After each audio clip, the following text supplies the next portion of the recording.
Hello students, मैं विवेक कुमार आज आपको कूलॉम्स लॉ का वेक्टर फॉर्म पढ़ाऊंगा। आज के वीडियो में हम जानेंगे कूलॉम नियम का सदिश रूप क्या है, इसका महत्व क्या है, इंपॉर्टेंस क्या है। मेरे पिछले वीडियो में मैंने आपको कूलॉम्स लॉ पढ़ाया था। कूलॉम का नियम क्या होता है मैंने आपको बताया था। कूलॉम के नियम की सहायता से दो चार्जेस के बीच लगने वाले इलेक्ट्रोस्टैटिक फोर्स का मैग्नीट्यूड निकालते हैं। उस वीडियो में मैंने बताया था कि ये जो फोर्स होते हैं चार्जेस के बीच के मीडियम पर, चार्जेस के मैग्नीट्यूड पर और उनके बीच के डिस्टेंस पर निर्भर करता है, डिपेंड करता है।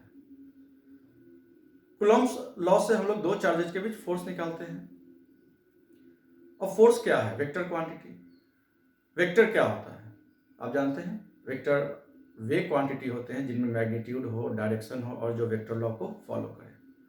सदिश वे राशि हैं जिनमें परिमाण हो, दिशा हो और वे सदिश नियम को पालन करें, उन्हें हम लोग क्या कहते हैं? वेक्टर क्वांटिटी कहते हैं। फोर्स क्या है? वेक्टर क्वांटिटी है। तो वेक्टर क्वांटिटी है तो हम लोग आज कूलॉम्स लॉ के वेक्टर फॉर्म को देखने वाले हैं। इससे कूलॉम्स लॉ के वेक्टर फॉर्म से एक चार्ज ने दूसरे चार्ज पे कितना फोर्स लगाया, उस फोर्स का डायरेक्शन क्या होगा, आसानी से निकाल सकते हैं। दूसरे चार्ज ने पहले चार्ज पे कितना फोर्स लगाया, उसका डायरेक्शन क्या है, आसानी से निकाल सकते हैं। जब आप बुक में इस टॉपिक को देखते होंगे तो आप थोड़ा परेशान होते होंगे। मुझे ऐसा विश्वास है कि मेरे इस वीडियो के बाद आपकी वो परेशानी समाप्त हो जाएगी। पेन और पेपर साथ रख ले, पॉइंट टू पॉइंट को नोट करते चले, बहुत ही ध्यान से वीडियो को देखें और कमेंट्स बॉक्स में जरूर बताएं कि ये वीडियो आपको कैसा लगा। आइए शुरू करते हैं कूलॉम्स लॉ का वेक्टर फॉर्म। सबसे पहले आपको मैंने ये फिगर यहाँ बना रखा है। ये फिगर आप ध्यान से देखें, कंफ्यूज नहीं हो, इसमें बहुत कुछ मैंने लिख रखा है, एक एक पॉइंट में आपको समझाऊंगा। सबसे पहले दो पॉइंट चार्जेस Q1 है और Q2 है। यहाँ ध्यान देंगे आप लोग, ये Q1 है और ये Q2 है। दोनों लाइक चार्जेज है तो दोनों एक दूसरे पर रिपल्सिव फोर्स लगाएंगे। Q1 Q2 पे फोर्स लगाएगा, Q2 Q1 पे फोर्स लगाएगा। अब Q1 ने Q2 पे जो फोर्स लगाया वो फोर्स है वेक्टर F21।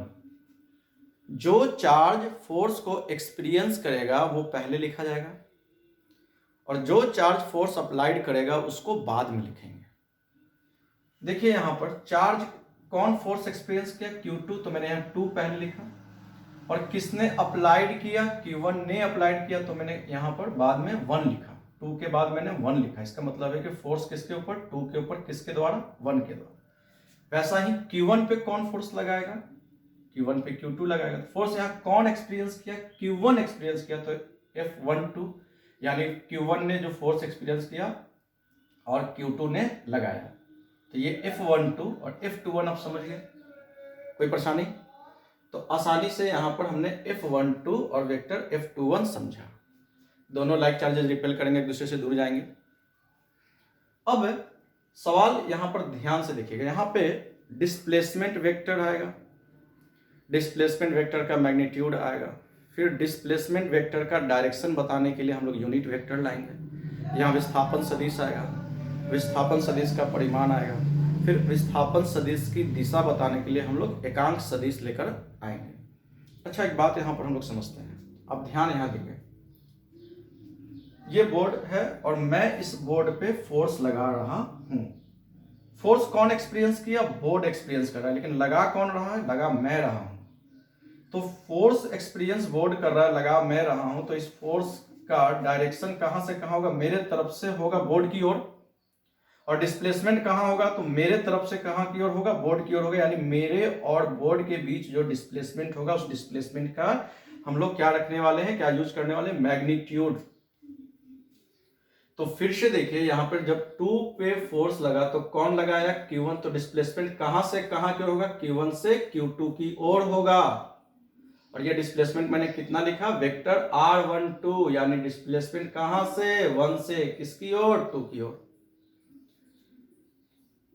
और फिर उसी प्रकार से आप देख सकते हैं वेक्टर R21, तो वेक्टर R21 का मतलब है, वेक्टर R21 का मतलब है डिस्प्लेसमेंट 2 से कहां की ओर, 1 की ओर। उसी प्रकार से यहां पर जो है आप उस डिस्प्लेसमेंट का डायरेक्शन लिख सकते हैं। वेक्टर R12 का जो डायरेक्शन होगा वो कहां होगा, तो वेक्टर R12 का डायरेक्शन ये, और वेक्टर r12 जो डिस्प्लेसमेंट है उसका डायरेक्शन क्या हो गया, r कैप 12, ये डायरेक्शन हो गया किसका, 12 का। उसी प्रकार से वेक्टर r21, अगर मैं ऐसे दिखा दूं, वेक्टर यहाँ पे ये वेक्टर है, कितना है, 2 1 है, डिस्प्लेसमेंट है कहां से, 2 से कहां की ओर, 1 की ओर, तो इसका डायरेक्शन क्या हो गया, r कैप 2 1। ठीक है, चलिए अब यहां पर हम लोग पॉइंट को नोट करेंगे। Q1 का पोजीशन वेक्टर O से कितना है, वेक्टर R1, और Q2 का पोजीशन वेक्टर O से कितना है, वेक्टर R2। तो इसको नोट कर लें आप। R1 position vector of Q1 from origin, R2 vector position vector of Q2 from origin. Hindi में लिख लीजिएगा, R1 वेक्टर Q1 की मूल बिंदु से स्थिति सदिश, R2 Q2 की मूल बिंदु से स्थिति सदिश। वेक्टर R12, अभी मैंने बताया R12 क्या है, डिस्प्लेसमेंट है कहां से, 1 से किसकी ओर, 2 की ओर। तो vector R12 displacement vector from Q1 to Q2, और ये कैसे आएगा, वेक्टर R2 माइनस R1। तो इसको समझा दिया, यहाँ पर आप ट्रायंगल लॉ पढ़े होंगे, आप डिस्प्लेसमेंट कैसे निकालते हैं मैं वो तरीका बता रहा हूं। यहाँ पे ओरिजिन, ये वेक्टर R1, यहाँ पे ये Q2 चार्ज है, ये Q1 चार्ज है, ये डिस्प्लेसमेंट है कहां से, Q1 से कहां की ओर, Q2 की ओर, R12 वेक्टर R12, और यहां से यहां जो पोजीशन वेक्टर है वो हमारा कितना है, R2 है। तो आप ट्रायंगल लॉ लगा दीजिए।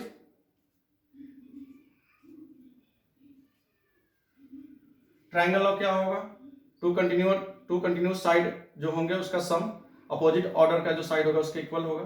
तो यहां से आप लिख लीजिए, देखिए ध्यानपूर्वक, R1 प्लस दूसरा continuous side vector R12 equal to vector R2। अब जब आप वेक्टर R12 को बराबर कीजिएगा तो क्या हो जाएगा, vector R2 minus vector R1। तो यहाँ पे आप देख लीजिए, vector R2 minus vector R1। उसी प्रकार से ये vector R21 displacement vector from Q2 to Q1। Hindi में आप इसको लिख सकते हैं, वेक्टर R12 Q1 से Q2 की ओर विस्थापन सदिश, वेक्टर R21 Q2 से Q1 की ओर विस्थापन सदिश। एक बार फिर से देख लीजिए, वेक्टर R12 Q1 से Q2 की ओर विस्थापन सदिश, वेक्टर R21 Q2 से Q1 की ओर विस्थापन सदिश। और कैसे निकालते हैं मैंने आपको यहाँ ट्रायंगल लॉ से समझाया, हो गया।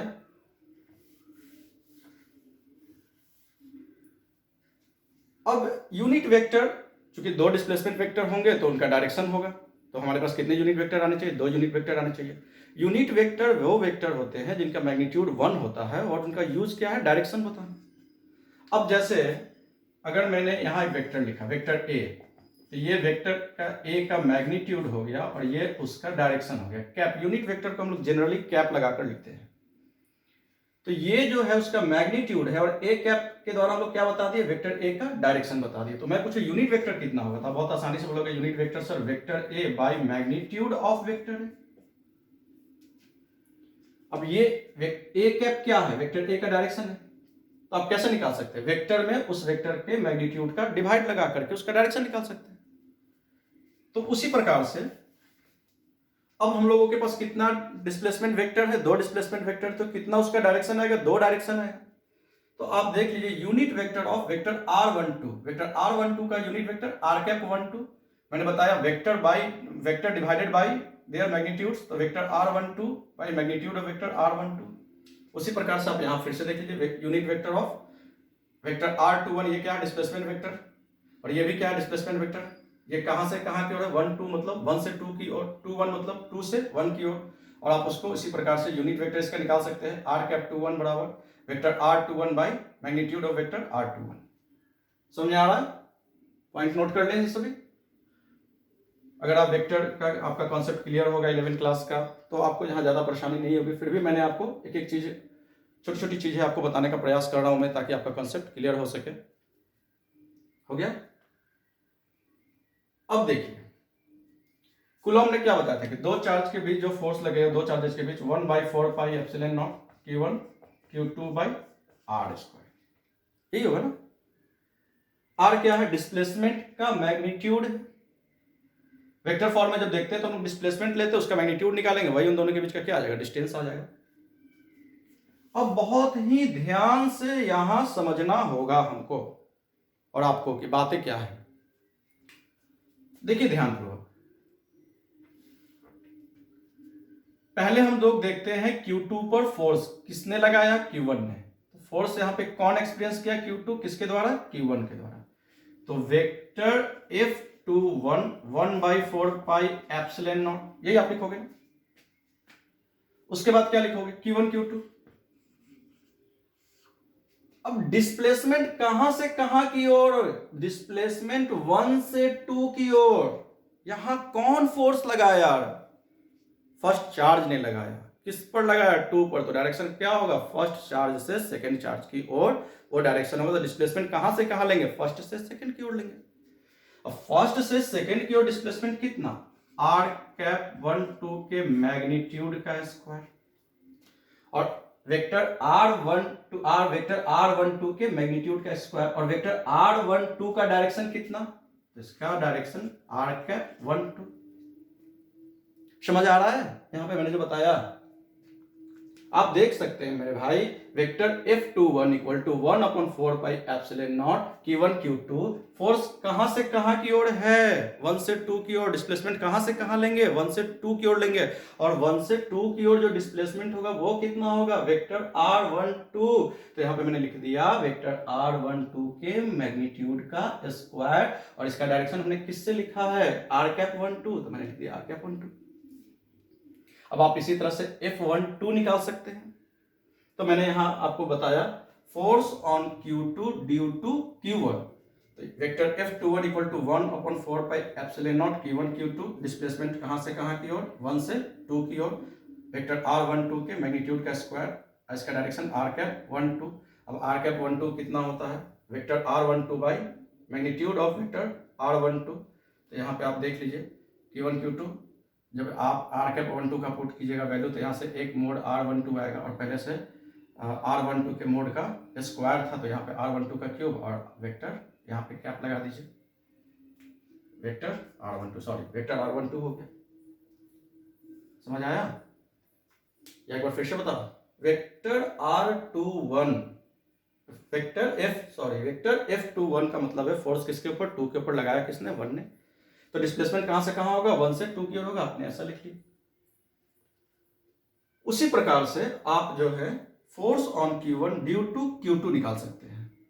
जब आप जो है 1 पे फोर्स लगाइएगा तो डिस्प्लेसमेंट कहां से कहां लेंगे, तो 1 पे किसने फोर्स लगाया, 2 ने। तो डिस्प्लेसमेंट 2 से कहां होगा, 1 की ओर, और जब डिस्प्लेसमेंट 2 से 1 की ओर होगा वो कितना होगा, तो डिस्प्लेसमेंट 2 से 1 की ओर जब हम ले रहे हैं तो वेक्टर R21, तो मैंने यहां लिख दिया वेक्टर R21, उसका स्क्वायर, और उसका डायरेक्शन क्या हो गया, r कैप 21। जब आप इसको आगे बढ़ा करके r कैप 21 का वैल्यू पुट कीजिएगा आपको ये आ जाए।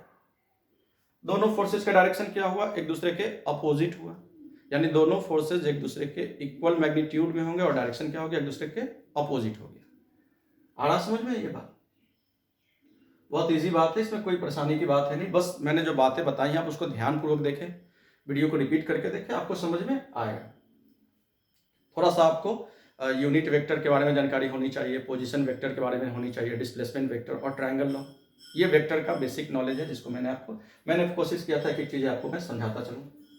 हो गया, जब आप इस पर क्वेश्चन कर लेंगे तो आपका कॉन्सेप्ट और भी क्लियर हो जाएगा।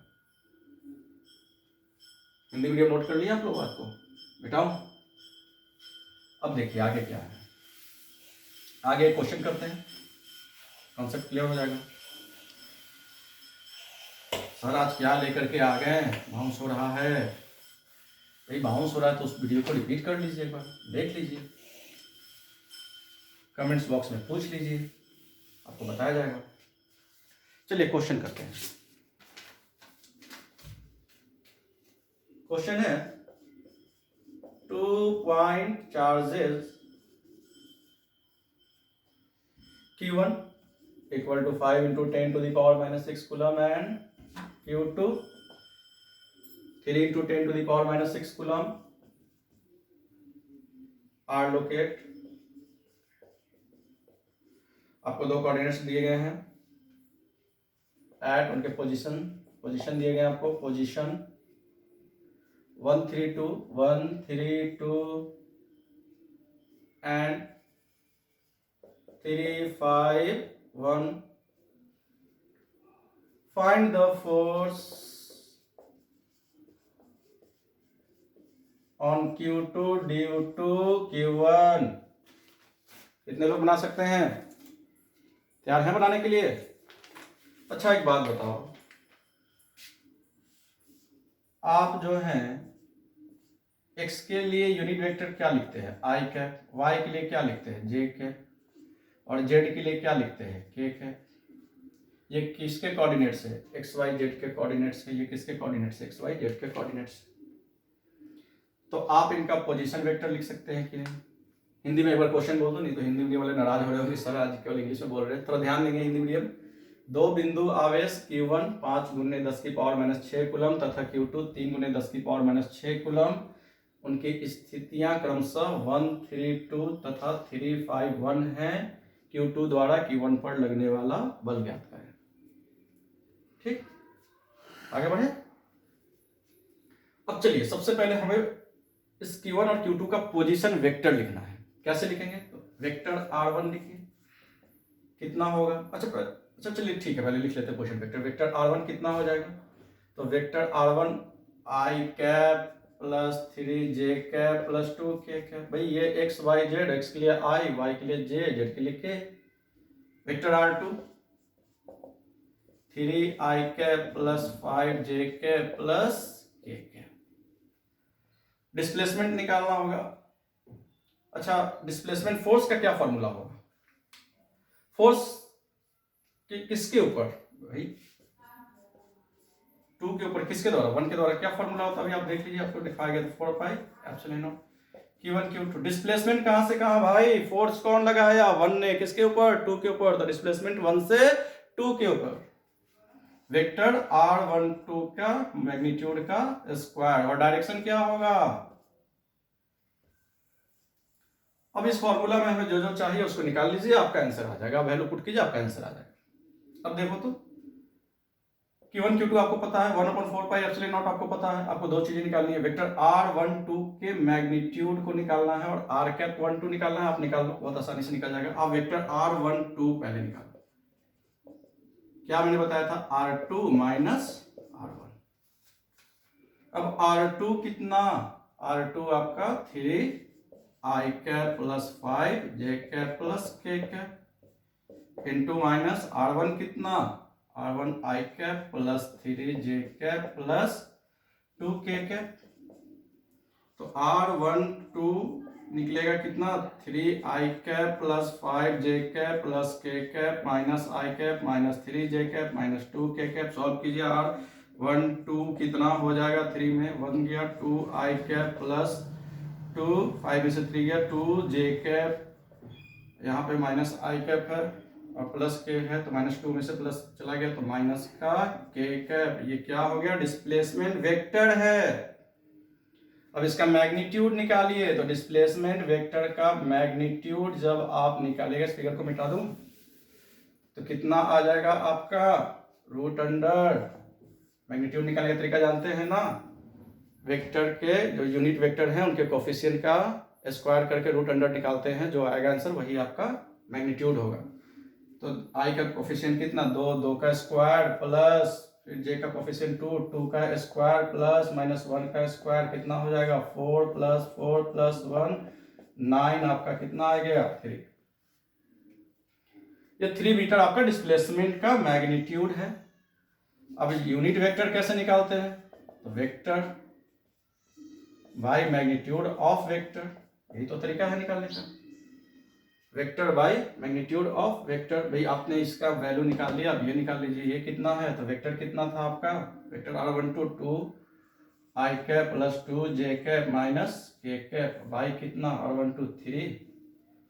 देखो तो बन जाएगा आपका जो चाहिए था रिक्वायरमेंट वैल्यू, वो आ गया। एक बार देखते हैं इसको। F equal to 9 into 10 to the power 9, 5 into 10 to the power minus 6, 3 into 10 to the power minus 6 by, यहाँ पे डिस्प्लेसमेंट के मैग्नीट्यूड का स्क्वायर। तो डिस्प्लेसमेंट कितना? 3, और 3 का जब स्क्वायर करोगे तो कितना आ जाएगा? यहाँ पे 9 डायरेक्ट में लिख रहा हूँ। और उसके बाद क्या है, यूनिट वेक्टर कितना आया, 2i plus 2j minus k by 3। देखो ये गया यहाँ से, ये 5 आ गया into -6 minus 12, 5 into 10⁻³ 2i plus 2j minus k Newton. ये आपका फोर्स आ गया कितना, 2 1, यानी दूसरे चार्ज ने वेक्टर F21, दूसरे चार्ज ने फोर्स एक्सपीरियंस किया, वो कितना आया, वो इतना आया। और फोर्स अप्लाइड किसने किया, फर्स्ट चार्ज ने। इसी प्रकार से आप जो है वेक्टर F12 भी निकाल सकते हैं।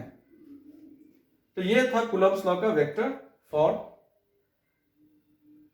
जिन बच्चों का बेसिक वेक्टर ठीक रहेगा उन्हें ज़्यादा परेशानी नहीं होगी। मैंने कोशिश किया था आपको मैं ये पॉइंट टू पॉइंट समझाता चलूँ। मेरा ये वीडियो आपको कैसा लगा कमेंट्स बॉक्स में ज़रूर बताएं। और जिस तरह से आपका सपोर्ट मिल रहा है उस तरह से आपका सपोर्ट मैं उम्मीद करता हूँ कि मेरे साथ बना रहेगा। इस वीडियो को आप अधिक से अधिक ग्रुप में शेयर करें, सब्सक्राइब करें। आज के लिए इतना ही। जय हिंद, जय भारत।